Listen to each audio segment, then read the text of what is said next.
Good morning, you beautiful people. Today we are talking about eat real food. This is one of my favorite books. It's called The Story of the Human Body. It's by a guy named Dan Lieberman. I am only halfway through it. It's brilliant. He's a Harvard professor. He's an evolutionary biologist. And this chapter is, it's called Paradise Lost with a question mark. And it's about agriculture and how we switch from being hunter-gatherers to farmers as a population. And basically we started farming because we wanted and needed more food, and when we were able to have a harvest, we could have more kids in a shorter amount of time, and we could have bigger families. And when faced with the challenge of feeding a bigger family, you can do so a lot more easily through harvesting and farming than you can hunting and gathering. It's brilliant. It's page 190 so far. And it's just the things we don't think about, but I want to share this with you. He says more food is good, but agricultural diets can provoke mismatch diseases. One of the biggest problems is a loss of nutritional variety and quality. Hunter-gatherers survive because they eat just about anything and everything that is edible. Hunter-gatherers, therefore, necessarily consume an extremely diverse diet, typically including many dozens of plant species in any given season. In contrast, farmers sacrifice quality and diversity for quantity by focusing their efforts on just a few staple crops with high yields. It is likely that more than 50% of the calories you consume today derived from rice, corn, wheat, or potatoes. Other crops that have sometimes served as staples for farmers include grains like millet, barley, and rye, and starchy roots such as taro and cassava. Staple crops can be grown easily in massive quantities. They are rich in calories, and they can be stored for long periods of time after harvest.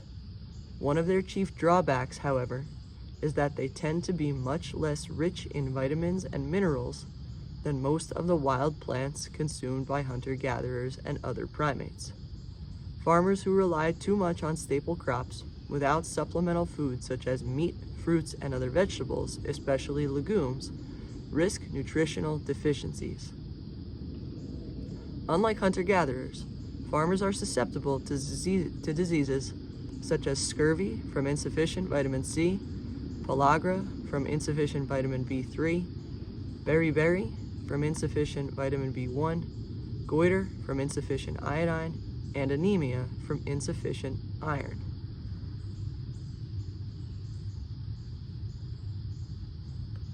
One paragraph of this book, from down here to up here, one paragraph explains generations of disease.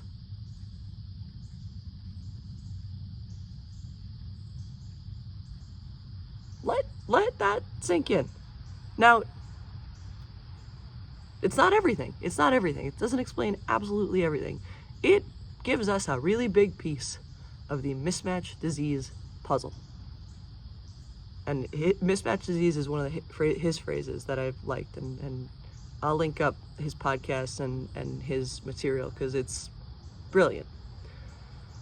That doesn't even account for all the processing that happens nowadays to the foods that are grown and what goes into them. But let's just understand that through no fault of anybody's, we all would make the same decision. If we had to feed our families, we'd all start farming. We would. And that's what I like about him, is he's very sensible. He says that. He's like, we would all make the same decision. So think about it for a second. That category of mismatched diseases is coming a lot from our diet. A lot from what we're putting into our bodies. He goes on to talk about when you, I don't know much about farming or crops, but my understanding is wheat and barley have these outer coatings. And when you remove them, they keep for longer. But those outer coatings also have a lot better nutrient density. So we steal from Peter to pay Paul. Okay, well, we need this for later because in case there's a drought or a famine or we can't harvest something. So let's remove the outer coating so that it keeps for longer, so that we can at least get the calories from this thing at a later time. We might not get all the nutrients, but at least we get the calories and we survive.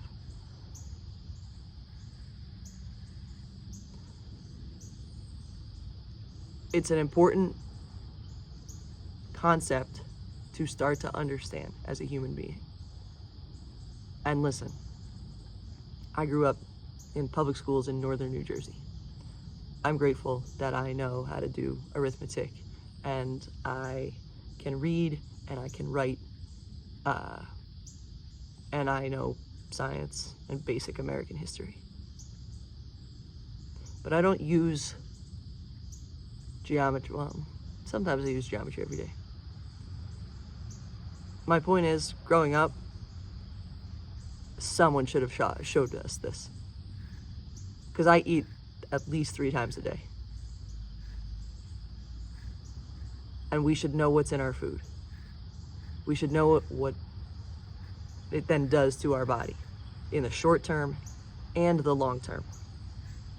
I'm just now at 35 getting a basic understanding of nutrition. And part of why I'm doing that at 35 is because I have a 2-year-old. And I can see it all around me of the young kids and toddlers who eat real food and the young kids and toddlers who don't. And I have to say this with an asterisk. With the way that we live as a society, we are scheduled and we are keeping up with the Joneses. So we sign up for karate and basketball and music lessons and Boy Scouts. Really hard to make the time to eat real food. I'll give you a good example. You know those oatmeal packets, right? You can go get a Quaker like apples and cinnamon oatmeal packets. Read the ingredients on that. Before you, just read the ingredients on the back of the box. Okay, what I have started to do, because I have made the time, and it's important to me, it's a priority, is I make my own version of that, right? I do a 1-minute oats that I have to boil on the stove. Okay? This whole thing takes me 10 minutes, probably, to make, right? Then I peel an apple, and I slice the apple, and I put cinnamon, and pecans or walnuts, and what else do I put in there? Apples. Sometimes I'll put brown sugar because I'm a human being and I need it to taste good, right? But I can name you every single ingredient in those and I can pronounce them all. And it's delicious. It's so good.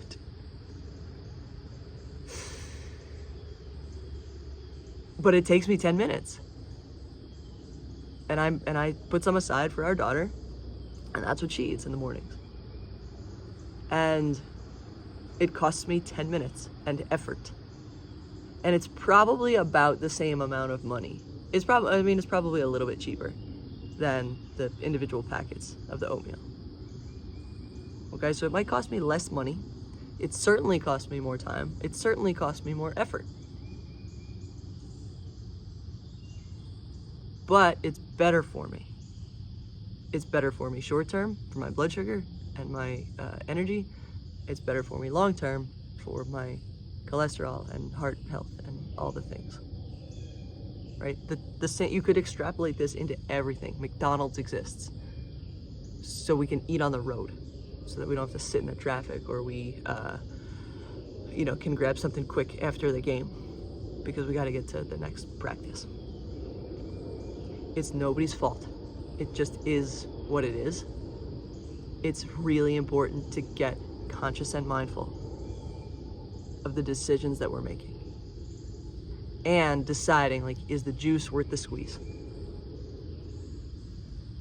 Is the effort that we're putting in to those things worth the results that we potentially are getting out of that? So just start to think about it. I appreciate you. Thank you for spending your time, energy, attention with me today. Keep moving, and keep getting better every day.